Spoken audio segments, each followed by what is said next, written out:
With the recent release of the Intel Skylake processors, we have been looking to see how fast they perform in multi-threaded workloads as well as in the latest game titles. However, most of the time gamers will add a dedicated graphics card to give them the best performance in their games. But for the casual gamer, is the onboard 530 series graphics in the 6700K good enough to run games on its own?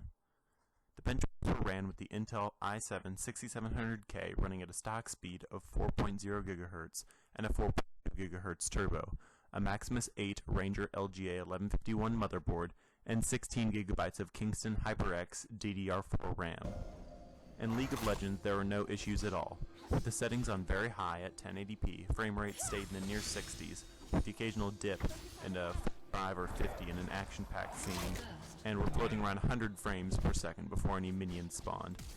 In Left 4 Dead, at 1080p with the anti-aliasing at 4 times, shadows on medium, and everything else on high, the game ran at a playable 50 frames per second average, with peaks as high as 80, and dips in high-action scenarios as low as 25.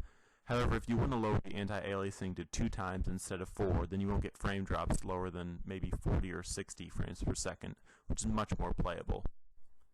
Now for the more intensive games. In Shadows of Mordor, at the lowest settings possible, the game ran at a perfectly playable 50 frames per second, almost consistently, with no noticeable drops.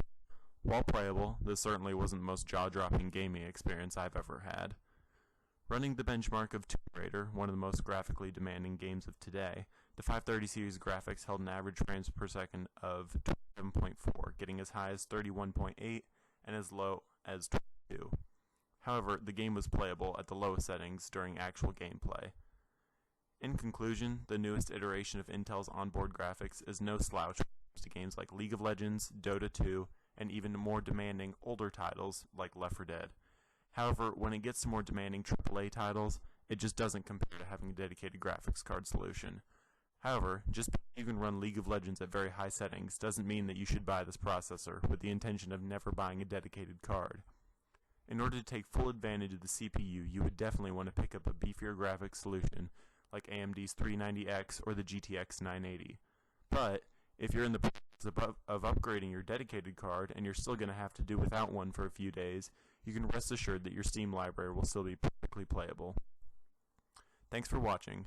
Please make sure to like, comment, and subscribe for more videos like this one.